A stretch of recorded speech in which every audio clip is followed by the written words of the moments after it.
Photoshop full കോഴ്സിൽ ഈ സെഷനിൽ നമ്മൾ നോക്കാൻ പോകുന്നത് ഒരു ഫോട്ടോഷോപ്പിന്റെ സോഫ്റ്റ്വെയർ എങ്ങനെയാണ് ഇരിക്കുന്നത്, സോ എങ്ങനെയാണ് നിങ്ങൾ ഇത് ഹാൻഡിൽ ചെയ്യേണ്ട ഈ കാര്യങ്ങളാണ്. ഓക്കെ, ഇപ്പൊ നിങ്ങൾ യൂസ് ചെയ്യുന്നത് 2015 നിന്ന് ഇപ്പൊ ഇരിക്കുന്ന ലേറ്റസ്റ്റ് വേർഷൻ 2024 ആണെങ്കിലും വേർഷൻ മാറും തോറും ആ ഫോട്ടോഷോപ്പ് ഫുൾ ആയിട്ട് മാറത്തില്ല. ഫോട്ടോഷോപ്പിന്റെ ടൂൾസിൽ സ്മോൾ ചേഞ്ചസ് മാത്രമേ ഉണ്ടാകത്തുള്ളൂ. സോ നിങ്ങൾ യൂസ് ചെയ്യുന്നത് 2015 ടു ഇപ്പൊ ഇരിക്കുന്ന ലേറ്റസ്റ്റ് വേർഷൻ ആണെങ്കിലും no problem, you can handle this course. Okay, so first session നമ്മൾ നോക്കാൻ പോകുന്നത് ഇതാണ് ഫോട്ടോഷോപ്പിന്റെ സോഫ്റ്റ്വെയർ. ഇതിന്റെ ലെഫ്റ്റ് സൈഡിൽ ഇങ്ങനെ ക്രിയേറ്റ് ന്യൂ എന്നുണ്ടാവും, അതുപോലെ ഓപ്പൺ എന്നുണ്ടാവും. ഇത് ക്രിയേറ്റ് ന്യൂ എന്ന് വെച്ചാൽ നമ്മൾ ഒരു ന്യൂ പ്രോജക്റ്റ് അല്ലെങ്കിൽ ന്യൂ ഫയൽ ഒന്ന് ക്രിയേറ്റ് ചെയ്യാൻ വേണ്ടിയുള്ളതാണ്.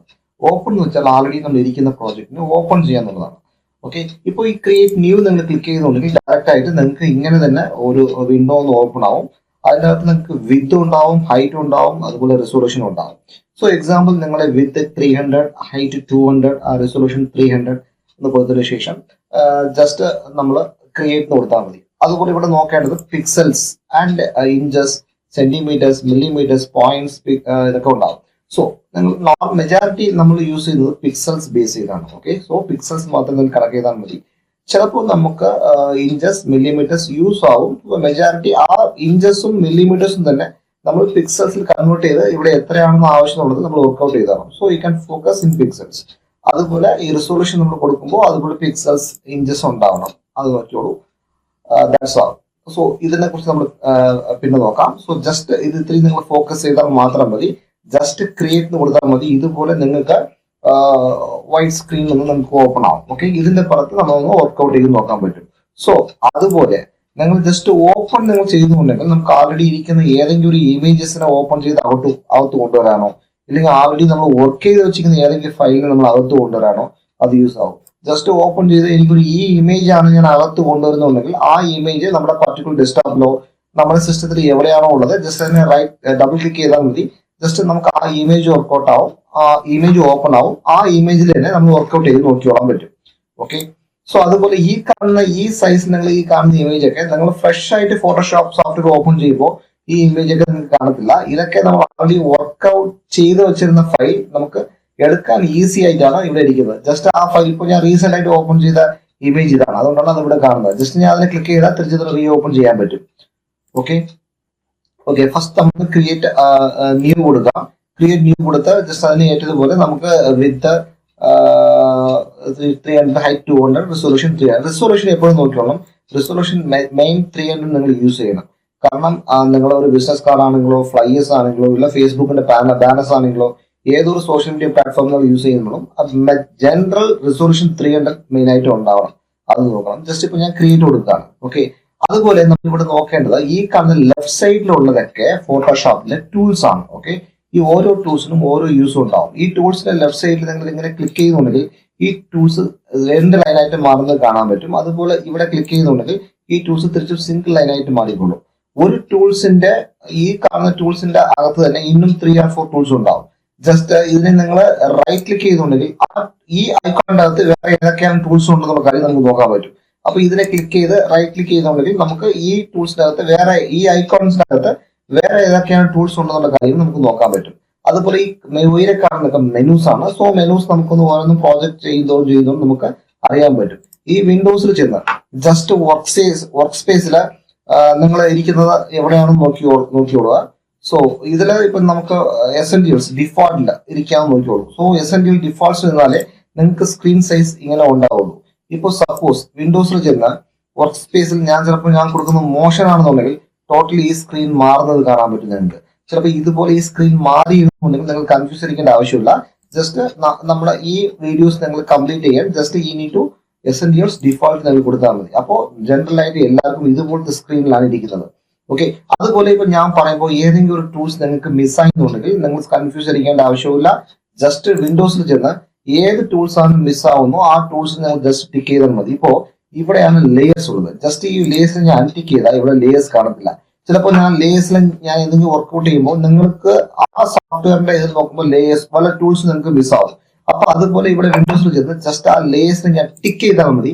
ആ ലേയേഴ്സ് തിരിച്ചും ഇവിടെ റീഅപ്പിയർ ആവുന്നത് നമുക്ക് കാണാൻ പറ്റും. അതുപോലെ ലേയേഴ്സ് മസ്റ്റായിട്ട് നിങ്ങൾ അറിഞ്ഞുകൊള്ളണം. കാരണം നമ്മൾ each and every project work ചെയ്യുമ്പോഴും ആ ലേയേഴ്സ് ബേസ് ചെയ്താണ് വർക്ക്ഔട്ട് ചെയ്യാൻ പോകുന്നത്.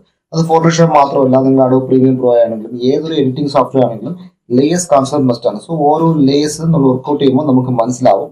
ഓക്കെ, അതുപോലെ ഇപ്പൊ ഫസ്റ്റ് നമ്മളിപ്പോ എന്താ ചെയ്യാം, ഇതിനെ ജസ്റ്റ് ക്ലോസ് ചെയ്തിട്ട് ഞാനിപ്പോ ഒരു ന്യൂ ഫയൽ ക്രിയേറ്റ് ചെയ്യാൻ പോവാണ്. So create new file. ഇപ്പൊ എക്സാമ്പിൾ നിങ്ങൾക്ക് ഒരു ബിസിനസ് കാർഡ് വിസിറ്റിംഗ് കാർഡാണ് ചെയ്യുന്നുണ്ടെങ്കിൽ വിസിറ്റിംഗ് കാർഡിന്റെ സൈസ് നമ്മൾ ഇപ്പൊ എക്സാമ്പിൾ ഇപ്പൊ ഞാൻ വിസിറ്റിംഗ് കാർഡ് മില്ലിമീറ്റേഴ്സ് നമ്മൾ നോക്കും. മില്ലിമീറ്ററിൽ എക്സാമ്പിൾ 90 mm വിത്ത് അതുപോലെ 50 mm ഹൈറ്റ്. അപ്പൊ ഇതാണ് മില്ലിമീറ്റേഴ്സ്. അപ്പൊ 90 മില്ലിമീറ്റേഴ്സ് എത്ര പിക്സൽസ് ആണെന്ന് നോക്കി നിങ്ങൾ അങ്ങനെ പിക്സൽസ് ആയിട്ടും കൊടുക്കാം. ഇല്ലാന്നുണ്ടെങ്കിൽ നിങ്ങളുടെ നോളജിന് ഇറ്റ്സ് 90 മില്ലിമീറ്റേഴ്സ് ആണെന്നുണ്ടെങ്കിൽ ജസ്റ്റ് ഇതിന് 90 മില്ലിമീറ്റേഴ്സ് ആയിട്ട് നമുക്ക് കൊടുക്കാം. ഇപ്പൊ അതുപോലെ റെസൊല്യൂഷൻ 300 കൊടുത്ത് ജസ്റ്റ് ക്രിയേറ്റ് ചെയ്തുണ്ടെങ്കിൽ ആ വിസിറ്റിംഗ് കാർഡിന്റെ സൈസിൽ തന്നെ നമുക്ക് സ്ക്രീൻ ഓപ്പൺ ആവും. നമ്മൾ ആ ബിസിനസ് കാർഡിനെ അല്ലെങ്കിൽ ആ വിസിറ്റിംഗ് കാർഡിനെ നമ്മൾ ഇതിൽ വർക്ക്ഔട്ട് ചെയ്ത് നോക്കിക്കോളാം. ഓക്കെ, അപ്പൊ ഫസ്റ്റ് നമ്മളൊരു ഫയൽ എങ്ങനെയാണ് ക്രിയേറ്റ് ചെയ്യുന്നുള്ള കാര്യം നോക്കാം. ഈ ഫയൽ ക്രിയേറ്റ് ന്യൂ അതുപോലെ ഓപ്പൺ നിങ്ങൾക്ക് ജസ്റ്റ് ഒരു ഫയൽ ന്യൂ ഫയൽ ക്രിയേറ്റ് ചെയ്യാനാണ് ഇത്. ജസ്റ്റ് ആൾറെഡി ഉള്ള ഫയലിനെ ഓപ്പൺ ചെയ്യാം. ഉള്ള ഫയലാണെങ്കിലോ ഇമേജ് ആണെങ്കിലോ അതിനെ ഓപ്പൺ ചെയ്യാനാണ് നമ്മൾ ഈ ഓപ്പൺ കൊടുക്കുന്നത്. ഓക്കെ, ഇപ്പൊ ഞാൻ ഫസ്റ്റ് ഒരു ഫയൽ ക്രിയേറ്റ് ചെയ്യാം. അപ്പൊ ഈ ഫയൽ ക്രിയേറ്റ് ചെയ്യുമ്പോൾ നമ്മൾ പിക്സൽ കൊടുത്ത് ഈ പിക്സലിൽ ജസ്റ്റ് ഞാനൊരു 500 വിത്ത് അതുപോലെ ജസ്റ്റ് 300 ഹൈറ്റ് കൊടുത്തു, റിസൊല്യൂഷൻ 300 കൊടുത്തിട്ട് ജസ്റ്റ് ഞാനിത് ഓപ്പൺ ചെയ്യാം. അപ്പൊ ഇതുപോലെ ഈ ബാക്ക്ഗ്രൗണ്ട് കണ്ടന്റ്സ് ഉണ്ട്. ഈ ബാക്ക്ഗ്രൗണ്ട് കണ്ടന്റ്സിൽ ജസ്റ്റ് നമ്മളിപ്പോ കാണുന്നത് വൈറ്റ് ആണ് കണ്ടത്. ഡിഫോൾട്ട് ആയിട്ട് ആ വൈറ്റ് ബോർഡ് ഓപ്പൺ ആവും. ചിലപ്പോ നിങ്ങൾക്ക് അതിന്റെ ആവശ്യം ബ്ലാക്ക് ആണെന്നുണ്ടെങ്കിൽ ജസ്റ്റ് ബ്ലാക്ക് കൊടുത്ത് ക്രിയേറ്റ് ചെയ്തുണ്ടെങ്കിൽ ഇങ്ങനെ ബ്ലാക്ക് ആയിട്ട് തന്നെ നിങ്ങൾക്ക് ഓപ്പൺ ആവും. ഓക്കെ, അതുപോലെ ബ്ലാക്ക് വേണ്ട എനിക്ക് ഒന്ന് ജസ്റ്റ് RGB ഒന്ന് ബാക്ക്ഗ്രൗണ്ട് കളർ ഞാൻ ചൂസ് ചെയ്യുന്നെങ്കിൽ ബാക്ക്ഗ്രൗണ്ട് കളർ കൊടുത്ത് ആ കളർ ഞാൻ തന്നെ ചൂസ് ചെയ്യാൻ പറ്റും. സോ ഇങ്ങനെ ഞാൻ ഒരു ബ്ലൂ കളർ കൊടുത്ത് ഞാൻ ക്രിയേറ്റ് ചെയ്തുകൊണ്ടെങ്കിൽ ആ ബ്ലൂ കളറിൽ ഓപ്പൺ ആവും. അതുപോലെ ബാക്ക്ഗ്രൗണ്ട് കളേഴ്സ് നമ്മൾ ചൂസ് ചെയ്യാം. ഓക്കെ, ഈ കളർ മോഡില് ജസ്റ്റ് നിങ്ങൾ ഇപ്പോൾ RGB കളർ മാത്രം ഫോക്കസ് ചെയ്താൽ മതി. ബാക്കിയുള്ള കാര്യം പിന്നെ നോക്കാം. Just if you are beginners just you can focus RGB colour. Okay, RGB colour 8 bit ഇരുന്നാൽ മതി.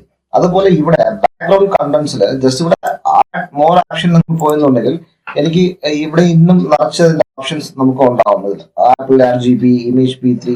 അപ്പൊ ഏത് ബാക്ക്ഗ്രൗണ്ടിലാണ് നമുക്കത് മാച്ച് ആവുന്നുള്ള കാര്യങ്ങൾ നമുക്ക് അതിനെല്ലാം കൊടുക്കാൻ പറ്റും. Okay, so don't colour manage നമുക്ക് ആവശ്യപ്പെട്ടുന്നുണ്ടെങ്കിൽ ഇതിന്റെ ആവശ്യമില്ല. അതുപോലെ ഈ ബാക്ക്ഗ്രൗണ്ട് കണ്ടന്റ്സില് ട്രാൻസ്പെറന്റ് ഒരു ഓപ്ഷൻ ഉണ്ടാവും. ഈ ട്രാൻസ്പെറന്റ് ആണെന്നുണ്ടെങ്കിൽ ജസ്റ്റ് നമുക്ക് വേറെ ഏത് കളറും ഉണ്ടാകത്തില്ല. ജസ്റ്റ് ഇമേജ് ഇങ്ങനെ ട്രാൻസ്പെറന്റ് ആയിട്ട് തന്നെ ഇരിക്കും. ഓക്കെ, സോ നമ്മൾ മെയിൻ ആയിട്ട് നിങ്ങൾ ഒരു ബിഗിനേഴ്സ് ആണെന്നുണ്ടെങ്കിൽ ട്രാൻസ്പെറന്റ് കൊടുത്ത് വർക്ക്ഔട്ട് ചെയ്ത് നോക്കണ്ട. ജസ്റ്റ് വൈറ്റ് കൊടുത്ത് വർക്ക്ഔട്ട് ചെയ്ത് നോക്കുന്നതാണ് ബെസ്റ്റ്. നമുക്ക് ഇതിന്റെ ക്ലാസ്സിന്റെ അഡ്വാൻസ് കാര്യങ്ങൾ പോകുന്നതോറും നിങ്ങൾക്ക് ഇതിനെ കുറിച്ചുള്ള കാര്യങ്ങൾ ഇന്നും ക്ലിയർ ആയിട്ട് മനസ്സിലാവും. സോ ഞാനിപ്പം കൊടുക്കുന്നത് ബാക്ക്ഗ്രൗണ്ട് കണ്ടന്റ്സ് ഒന്ന് ജസ്റ്റ് വൈറ്റ് ആണ്. ഓക്കെ, നമ്മൾ എപ്പോഴും കൊടുത്ത പോലെ. അപ്പൊ 500 വിത്ത് 300 ഹൈറ്റ് 300 റിസൊല്യൂഷൻ ഞാൻ കൊടുത്ത് ജസ്റ്റ് ക്രിയേറ്റ് ചെയ്താൽ മതി. അപ്പൊ ഇതുപോലത്തെ സ്ക്രീൻ ഓപ്പൺ ആവും. ഈ സ്ക്രീനിൽ നമ്മൾ വർക്ക്ഔട്ട് ചെയ്ത് നോക്കാൻ പറ്റും. ഓക്കെ, അതുപോലെ നമ്മുടെ ഈ സെഷനിൽ ഈ ടൂൾസ് ഒക്കെ നമ്മൾ ഒരു പ്രോജക്ട് ചെയ്യുന്നതോറും നിങ്ങൾക്ക് ആ ടൂൾസ് ഓരോ ടൂൾസ് എന്തെന്നുള്ള കാര്യങ്ങൾ നിങ്ങൾക്ക് മനസ്സിലാവും. സോ ബേസിക് ആയിട്ട് ഈ ടൂൾസ് ഇതിനാണെന്നുള്ള കാര്യങ്ങൾ പ്ലെയിൻ ആയിട്ട് പറഞ്ഞിട്ടുണ്ടെങ്കിൽ നിങ്ങൾക്ക് മനസ്സിലാവത്തില്ല.